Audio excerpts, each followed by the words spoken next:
أيها المسلمون عباد الله، إن الذي جعل 10 ذي الحجة هي أفضل الأيام عند الله فضائل خصت بها. من ذلك أن الله عز وجل أقسم بها لشرفها، ولا يقسم العظيم إلا بعظيم.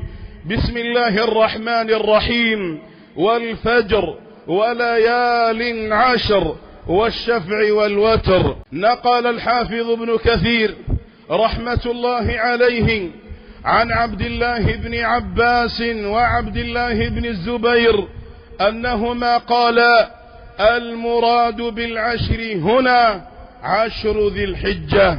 ومن فضائلها أنها الأيام المعلومات التي ندبنا الله عز وجل فيها إلى الإكثار من ذكره. قال الله سبحانه وتعالى: ليذكروا الله في أيام معلومات على ما رزقهم من بهيمة الأنعام.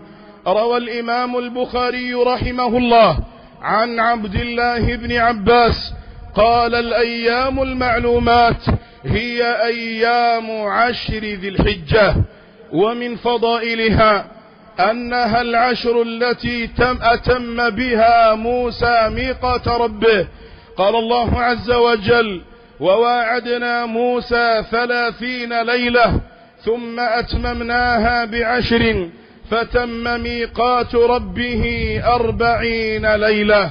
قال الحافظ ابن كثير رحمه الله: والأكثرون على أن 30 هي شهر ذي القعدة، وأن 10 هي 10 الأول من ذي الحجة. ومن فضائلها أنه اجتمعت فيها أمهات العبادة، ففيها الصلاة والصيام والصدقة.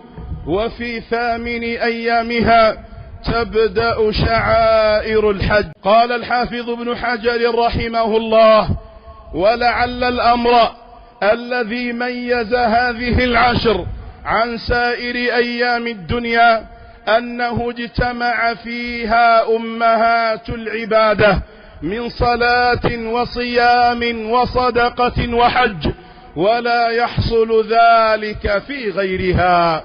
ومن فضائلها أن فيها يوم عرفة، هذا اليوم الذي ما رؤي الشيطان أحقر ولا أصغر ولا أدحر منه فيه. هذا اليوم الذي نزل فيه قول الله عز وجل: اليوم أكملت لكم دينكم وأتممت عليكم نعمتي ورضيت لكم الإسلام دينا.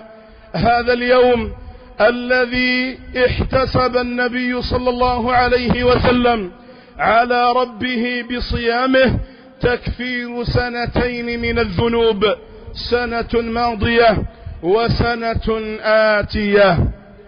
ومن فضائلها أن فيها يوم النحر، وهو أفضل أيامها، لما رواه أبو داود من حديث عبد الله بن قرظ أن النبي صلى الله عليه وسلم قال: أفضل أيام الدنيا أو أفضل الأيام عند الله يوم النحر ثم يوم القر.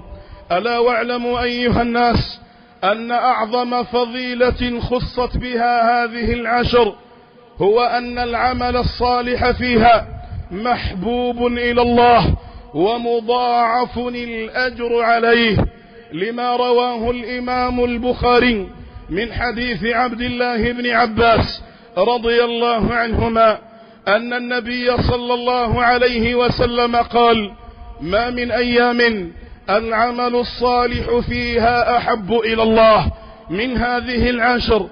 قالوا: ولا الجهاد في سبيل الله؟ قال: ولا الجهاد في سبيل الله إلا رجل خرج بماله ونفسه ولم يرجع من ذلك بشيء.